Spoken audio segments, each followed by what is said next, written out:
Bismillahirrahmanirrahim. Assalamualaikum warahmatullahi wabarakatuh. Innal hamdalillah nahmaduhu wa nasta'inuhu wa nastaghfiruh wa na'udzu billahi min shururi anfusina wa min sayyiati a'malina. May yahdihillahu fala mudilla lahu wa may yudlil fala hadiyalah. Asyhadu an la ilaha illallah wahdahu la syarika lah wa asyhadu anna Muhammadan abduhu wa rasuluhu la nabiyya ba'dah. Allahumma salli wa sallim wa barik ala nabiyyina Muhammad wa ala alihi wa sahbihi wa man tabi'ahum bi ihsanin ila yaumiddin. Amma ba'd. Bapak Ibu sekalian, jamaah majelis subuh rahimakumullah, alhamdulillahirabbil alamin. Segala puji kehadirat Allah Subhanahu wa taala atas semua limpahan nikmatnya kepada kita semua, utamanya nikmat berupa iman serta Islam, yang karena keduanya kita bisa hadir di sini hari ini, dan karena keduanya pula maka kemudian kita mesti mensyukurinya dengan meriayahnya dengan cara melakukan sekian amaliyah solih yang memang Allah Subhanahu wa ta'ala syariatkan atas diri kita. Semoga dengan itu Allah limpahkan keberkahan dalam hidup kita, Allah lazimkan, Allah lekatkan nikmat iman, nikmat Islam tetap ada pada diri kita sampai besok saatnya kita pulang menghadap Allah Subhanahu wa ta'ala. Allahumma amin. Salawat salam semoga Allah limpah curahkan kepada uswah hasanah kita Rasulullah Muhammad sallallahu alaihi wasallam, teruntuk ahlul bait beliau, sahabat-sahabat beliau, dan tentu kita mengharapkan melebar manfaatnya untuk kita semua sebagai umatnya. Allahumma amin. Bapak Ibu sekalian,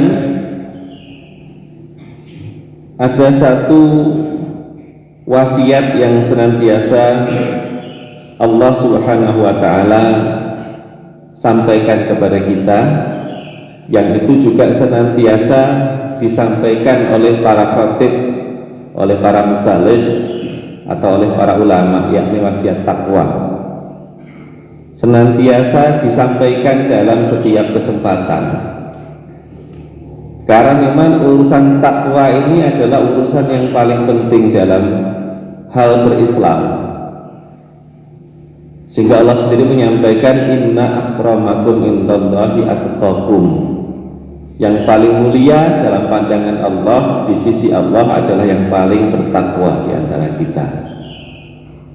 Maka setidaknya setiap Jumat kita akan mendengar khatib berwasiat tentang urusan takwa. Dan di dalam Al-Quran Allah banyak menyebutkan istilah-istilah takwa, termasuk kriteria yang siapa yang disebut sebagai orang-orang yang bertakwa.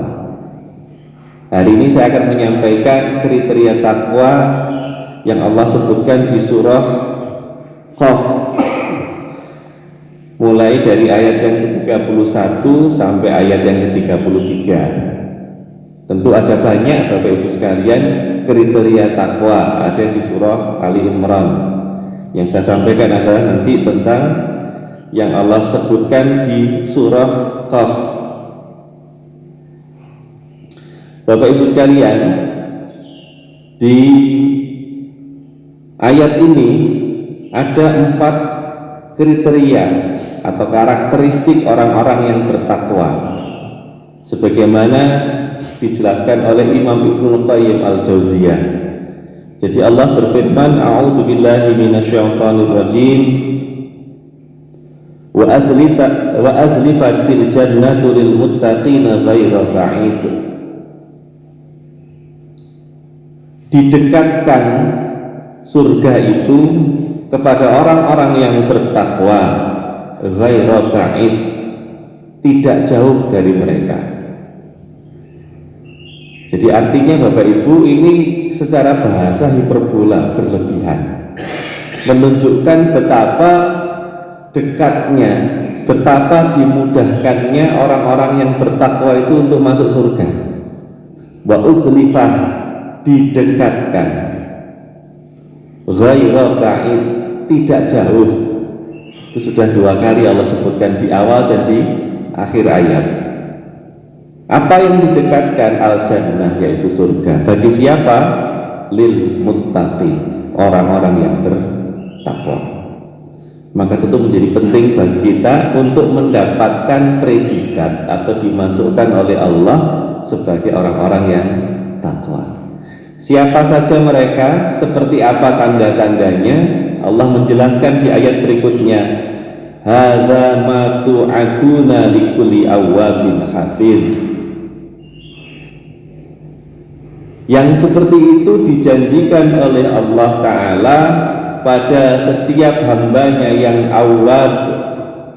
Awwab itu secara bahasa maknanya selalu kembali. Hafid, yang senantiasa memelihara. Man khasyar rahmana bil ghaib, yang orang yang takut khasyah kepada Rabbnya yang maha pemurah lagi ghaib, wa ja'a bi qalbin munib, dan yang datang dengan hati yang anab kembali. Jadi ada 3 kriteria. Siapa yang ada 4 kriteria siapa orang-orang yang termasuk kategori muttaqin. Yang pertama awwab, yang kedua hafiz, yang ketiga khasyah, dan yang keempat anab. Mungkin hari ini, kesempatan ini saya akan menyampaikan tanda yang pertama, awwab. Awwab itu Bapak Ibu sekalian maknanya senantiasa kembali, maksudnya adalah senantiasa bertaubat. Karena awwab itu huruf yang membentuknya itu adalah dari huruf alif dan ba, aba. Aba itu maksudnya kembali, kembali bertaubat. Ketika dia menjadi fi'il, kata kerja, dia disebut dengan kalimat tubu taba taubatan. Jadi taubat itu fi'il, pekerjaan, aktivitas yang dilakukan, itu taubat. Sementara awwab Bapak Ibu sekalian adalah bentuk isim fa'il. Isim fa'il itu adalah kata benda yang menunjuk pelaku terkait dengan sebuah pekerjaan, itu isim fa'il. Jadi contoh yang paling gampang itu ada kalimat kataba, itu terjemahannya menulis. Maka isim fa'ilnya disebut katib. Katib itu penulis, orang yang melakukan pekerjaan menulis.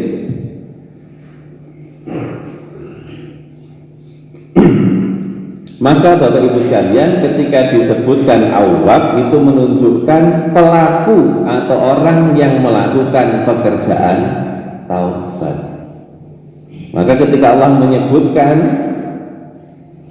ciri orang-orang muttaqin itu adalah awwab, maksudnya adalah orang yang melakukan atau bolak-balik melakukan pekerjaan taubat, maka dia insya Allah memiliki satu sifat dari sekian sifat yang mesti dimiliki oleh orang-orang yang bertakwa.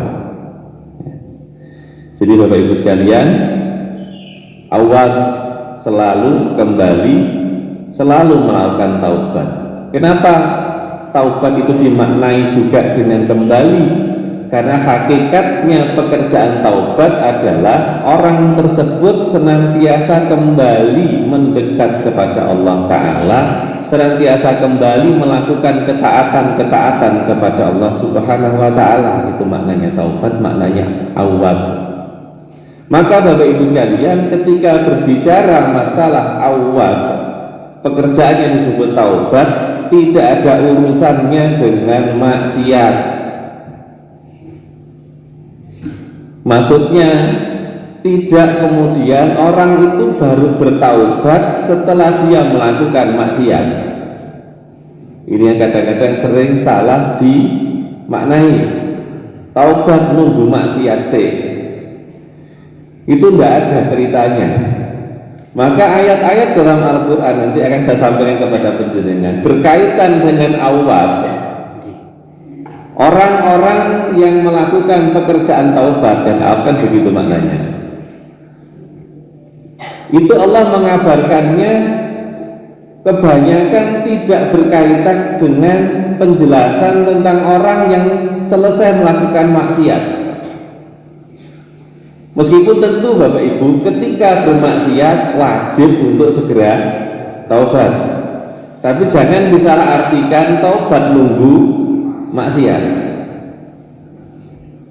Karena Bapak Ibu sekalian, hakikatnya awab senantiasa kembali adalah bentuk ikhtiar kita mendekat kepada Allah Ta'ala supaya Allah ridho kepada kita. Maka pekerjaan taubat Bapak Ibu sekalian sejatinya adalah melakukan aktivitas-aktivitas kesolehan yang memang diperintahkan oleh Allah Ta'ala. Maka taubat itu tidak cukup hanya dengan ungkapan penyesalan. Maka ulama menyebutkan yang namanya taubat itu komponen pembentuknya itu ada 3. Yang pertama lisannya mengucap istighfar, astagfirullahaladzim yang pendek atau yang lebih panjang lagi. Kemudian hatinya menyesali kesalahan yang dilakukan, bertekad tidak akan mengulangi lagi maksiatnya. Dan yang keempat, yang ketiga, kemudian dia melakukan sekian amalia solih yang bisa dia kerjakan. Itu 3 rukunnya mesti dikerjakan. Kalau tidak 3-3 ini tidak sempurna taubatnya. Maka sering kita mendengar fadilah dari taubat itu adalah Allah buka rezeki. Maka dulu pernah saya sampaikan di sini, ada orang datang kepada Imam Ahmad bin Hanbal, ulama besar pada masanya, ulama mazhab bahkan. Wahai Imam, saya punya masalah, sekian tahun menikah tidak punya anak, apa yang harus saya kerjakan? Istighfar. Pulang, datang berikutnya, saya usahanya bangkrut, apa yang harus saya kerjakan? Istighfar. Kemudian datang lagi yang ketiga, saya punya usaha sawahnya kering, tidak jadi ditanduri, apa yang harus saya kerjakan? Istighfar. Maka muridnya bertanya, ini 3 orang datang masalahnya beda, kenapa solusinya cuma 1? Istighfar. Dan istighfar itu kan identik dengan namanya taubat. Maka beliau bacakan surat Nuh, bahwa fadilahnya istighfar itu dibuka oleh Allah Ta'ala rezekinya. Bentuk rezeki itu salah satunya adalah anak, begitu juga dengan diturunkan hujan dari langit. Di surat Nuh nanti bisa dibaca Bapak Ibu sekalian. Jadi Bapak Ibu sekalian, taubat itu tidak mesti berkaitan dengan yang namanya maksiat. Maka ketika Allah menjelaskan kalimat awab, orang yang melakukan pekerjaan taubat, dia tidak selalu berkaitan dengan urusan maksiat, bahkan mayoritasnya tidak ada kaitan dengan urusan maksiat. Yang pertama Bapak Ibu, awab itu disebutkan berkenaan dengan bagaimana taatnya Nabi Dawud alaihissalam. Itu ada di surah Shad ayat 17. Apa kata Allah? Isbir ala ma yaquluna wazkur abdana Dawud dzal aidi innahu awwab. Bersabarlah atas apa yang mereka katakan. Ini penghiburan Allah kepada Nabi Sallallahu Alaihi Wasallam. Yang namanya orang dakwah, orang soleh itu mesti enten mohon silem ora benar. Ada saja makar yang dilakukan supaya orang itu bergeser dari jalan kebenaran, dari jalannya Islam. Nabi pun ngalami. Jadi kalau kita ngalami ya wajar mawon. Maka kata Allah, bersabarlah atas apa yang mereka katakan, dan ingatlah pada hamba kami yang bernama Dawud, yang dikatakan oleh Allah dzal aid, yang memiliki kekuatan. Innahu awwab, sesungguhnya dia itu senantiasa kembali. Kalau di terjemah Quran, awwab ini dimaknai sangat taat kepada Allah. Jadi Bapak Ibu sekalian, Al-Ain yang terjemahannya kuat ini, menurut Imam Mujahid itu maknanya sangat kuat ibadahnya, betah ibadah. Tiang ibadah itu maksiat namun boten Bapak Ibu, kan boten ketika sedang ibadah. Maka sampai Nabi itu menyebutkan dalam satu hadisnya, sholat yang paling Allah cintai, puasa yang paling Allah sukai adalah sholatnya Nabi Daud, puasanya Nabi Daud. Beliau itu tidurnya separuh malam sampai pertengahan malam, kemudian sepertiga malamnya sholat, seperenam malamnya tidur lagi, kemudian beliau satu hari berpuasa, satu hari berbuka, dan beliau tidak pernah lari dari medan perang. Itu kata Nabi Sallallahu Alaihi Wasallam dalam hadisnya.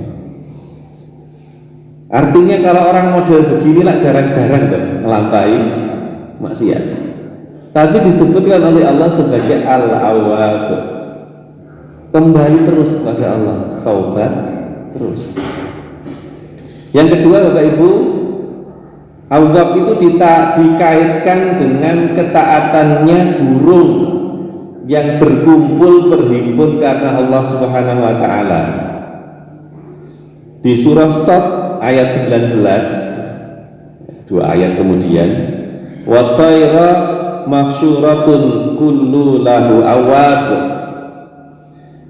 dan burung-burung yang dalam keadaan berkumpul masing-masing kembali kepada Allah. Nah, ini terjemahannya awwab di sini sangat taat. Jadi burung itu yang senantiasa berkumpul setelah biasanya burung itu kan berombol terpundi-pundi. Kalaupun dia berpisah sebentar kemudian berkumpul lagi dengan kelompoknya. Nah, sifat atau kebiasaan berkumpul ini Bapak Ibu sekalian disebutkan oleh Allah Ta'ala sebagai Al-Awwab, menjadi karakteristiknya.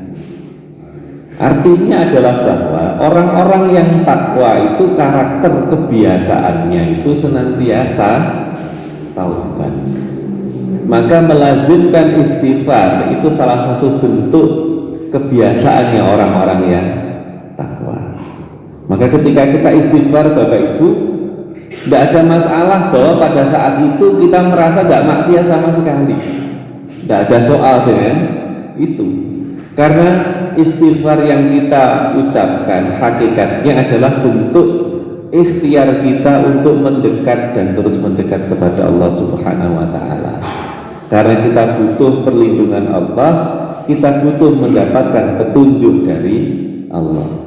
Semakin dekat seorang hamba dengan Rabb-nya, maka perlindungan itu akan dia dapatkan, petunjuk akan diberikan. Kemudian yang ketiga Bapak Ibu sekalian, Awwab itu berkaitan lagi dengan Nabi Daud.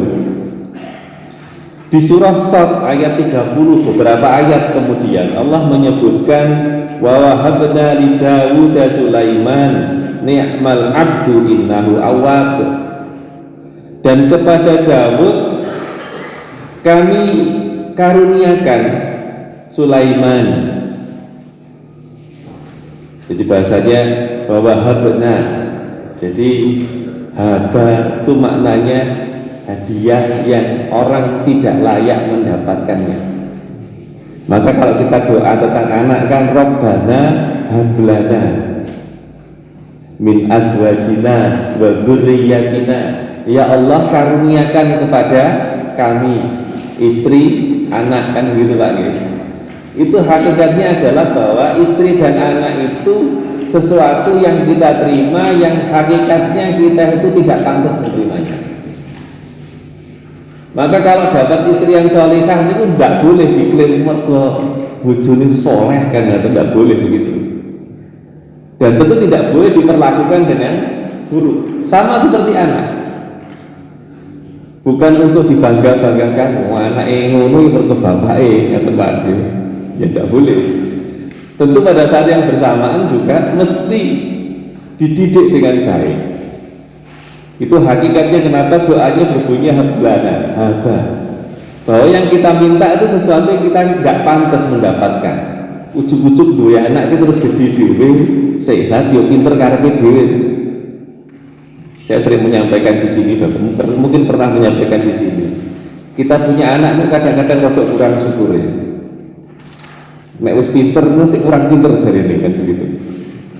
Padahal kalau kita mau membayangkan misalnya secara medis, bocah niku saged ngomong niku wis nikmat luar biasa. Kalau niku ngerasain dia anak angel ngomong itu bingung, Pak. Mau sekedar urusan ngomong itu dari ngomong matematika sih macam-macam, sekedar ngomong ngobrol niku. Ternyata mendidik anak untuk bisa ngomong itu angel setengah mati. Ragate nggih kata, namun ngajari ngomong. Tapi alhamdulillah mayoritas manusia itu ketika diberi anak, lu ujuk-ujuk pinter ngomong Pak nggih. Ora sekedar pinter ngomong bantah yo karo-karo pinter e. Lu niku nikmat Pak dibantah niku jare. Nek putra jenengan meneng bantah ra iso bingung malah jenengan. Pak Bu. Meskipun tentu kurang berdengarnya bantah niku apik nggih mboten. Cuma maksudnya ketika anak kita itu pinter bantah, itu sebuah nikmat niku. Karena ternyata bisa ngomong itu luar biasa, kenikmatan yang besar.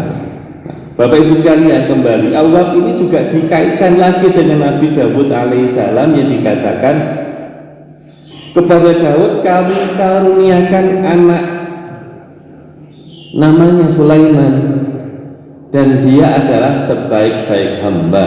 Sungguh dia sangat taat kepada Allah. Awal Nabi Daud, Nabi Sulaiman itu orang yang senantiasa taubat, awal kembali.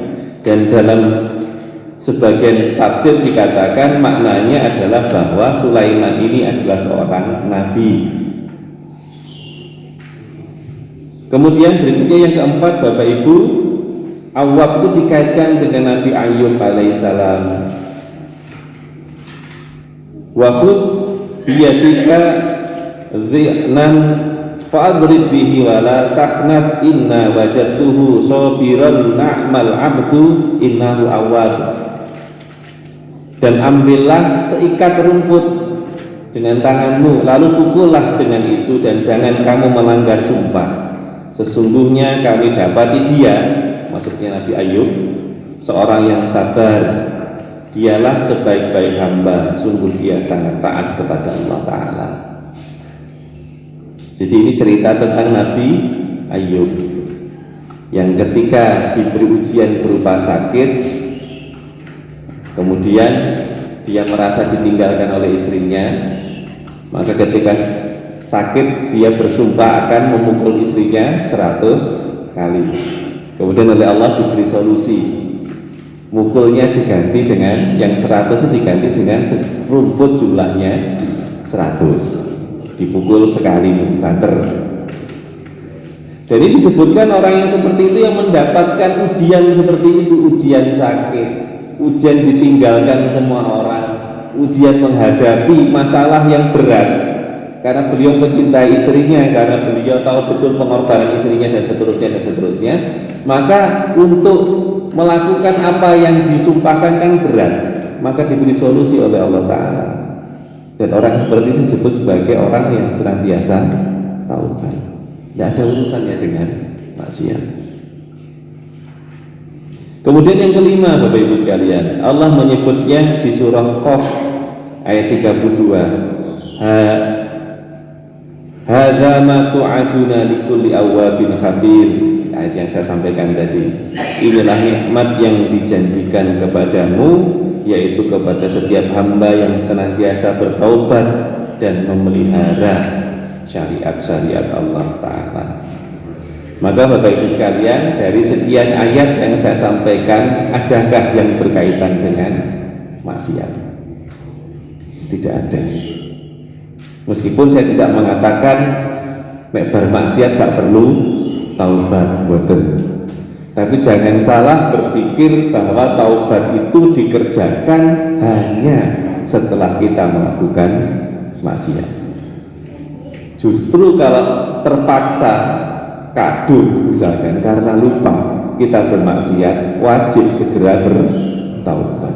Sedangkan dalam keadaan tidak bermaksiat pun Allah mengharapkan kita untuk taubat, karena hakikat taubat adalah kembali, Bapak Ibu sekalian, mendekat kepada Allah Ta'ala. Karena urusan maksiat itu kadang-kadang kita sadar, kadang-kadang juga tidak. Apalagi hari-hari ini begitu halusnya perbuatan-perbuatan maksiat, sering kita tidak sadar. Maka butuh khasasiyah. Khasasiyah itu kepekaan nurani kita, kepekaan hati kita, sehingga melakukan sedikit maksiat itu kroso, Bapak Ibu. Maka kita kan sering mendengar kisah orang-orang soleh di masa lalu, para tabi'in. Sungguh saya terhalang dari sholat malam selama 40 hari karena melakukan maksiat nopo ketika membeli. Nah, ibu-ibu bahasanya ngenyang barang niku nek nih cacatnya. Sak mriki lak biasa. Kalau itu bahasa sayur niku lho Bu nggih. Niku napa to? Pak, kacang panjang sak jentik-jentik. Kan itu tuh mesti bene. Oh niku nek jalan biyen kan gini, kula mboten ngarani niku dosa lho nggih, mboten.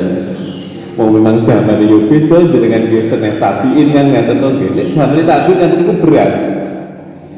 Beliau merasa terhalang sholat malam 40 hari karena tadi pas ngenyang itu ngomongnya rada apa-apa pengen kata Pak Adi. Nek kula jenengan insyaallah mboten napa-napa. Terhalangnya bukan karena itu, mergo males mawon nek kula jenengan ini. Tapi kalau para ulama zaman dahulu itu merasa, Bapak Ibu sekalian, dengan maksiat yang sehalus itu mereka merasa ada maksiatnya. Nah, maka dengan ikhtiar taubat kita, awab tadi, dengan sekian amal yang soleh yang kita kerjakan, semoga Allah itu memberikan kepekaan bagi kita. Oh iya, bareng lakon iki. Ya sakjane kanggene umum itu yang iki mboten napa-napa, tapi kita merasa ini seperti sesuatu yang kurang. Istighfar tambah semangat, Bapak Ibu. Maka Bapak Ibu sekalian, di surah Ali Imran 135 ini juga Allah berbicara tentang karakteristik orang takwa yang lain. Jadi Allah menyebutkan walladzina idza fa'alu fahisyah aw dzalamu anfusahum dzakarullah fastaghfiru lidzunubihim wa may yaghfiru dzunuba illallah wa lam yusirru ala ma fa'alu wa hum ya'lamun. Dan juga dikatakan orang takwa itu adalah orang-orang yang idza fa'alu fahisyah, ketika dia melakukan perbuatan yang buruk, audzalamu anfusahum, atau menggolimi dirinya sendiri, dzakarullah, segera ingat kepada Allah, fastaghfiru lidzunubihim, maka segera dia istighfar supaya dosa-dosanya diampuni oleh Allah. Wa may yaghfiru dzunuba illallah, maka siapa lagi yang bisa mengampunkan dosa selain Allah. Walam yusirru ala ma fa'alu, ini yang penting, dan mereka tidak meneruskan perbuatan buruknya, leren, wahum ya'lamun, sedangkan mereka mengetahui. Ya'lamunnya itu loh yang dulu kadang-kadang sering karena tidak sadar, soalnya sudah menjadi kebiasaan. Ini harus hati-hati. Maka Bapak Ibu sekalian, saya sampaikan lagi, menjadi mukmin, menjadi orang soleh itu betul kok terus steril dari maksiat. Kita bukan nabi sehingga tidak punya sifat maksum. Paling banter nggak ada jeneng Pak Maksum, paling banter nih. Tapi orang yang terbaik itu adalah peka terhadap maksiat. Begitu dia melakukan maksiat, bahkan yang levelnya lebih tinggi, ketika merasakan ada dorongan bisikan setan untuk maksiat, maka dia segera ingat, wa inna yang zaghannaka minasyaitan nazghun fasta'idz billah. Itu sifatnya lebih tinggi lagi. Dan orang-orang yang merasakan datangnya godaan setan, maka dia segera nazghun fasta'idz billah, mohon perlindungan kepada Allah Ta'ala. Makanya ucapan ta'awudz, a'udzubillahi minasyaitonirrajim niku yang disyariatkan betul jelas enten dalile nggih. Niku mboten kok pas liwat kuburan. Mboten kok pas liwat barengan peteng sing jarine wingit, mboten niku. Meskipun wonten mriku nggih sae mawon nggih. Cuma yang penting bukan itu, tapi justru ketika kita merasa saat itu ada dorongan bermaksiat, maka kita baca ta'awudz. Karena itu pasti asalnya dari syaitan, Bapak Ibu. Maka Allah sendiri kan menyebutkannya di surah Al-Baqarah kan begini, innallaha yuhibbut tawwabina wa yuhibbul mutatahhirin. Sesungguhnya Allah itu mencintai siapa? Tawwabin. Tawwab itu juga bisa bermakna, ini kan fi'il, pekerjaan kembali, pekerjaan taubat. Jadi orang-orang yang menyukai atau membiasakan diri melakukan pekerjaan taubat, wa yuhibbul mutatahhirin, dan Allah menyukai orang yang senantiasa mensucikan dirinya. Maka Bapak Ibu sekalian, kembali awal, semoga kita dimasukkan oleh Allah Ta'ala dalam golongan orang-orang yang disebut sebagai al-awwab, para pelaku aktivitas taubat dalam setiap saat kehidupan kita. Tidak harus menunggu melakukan maksiat dulu. Semoga dengan itu Allah Ta'ala memelihara keimanan keislaman kita dan semua kita diwafatkan dalam keadaan husnul khotimah. Kurang lebihnya mohon maaf. Assalamualaikum warahmatullahi wabarakatuh.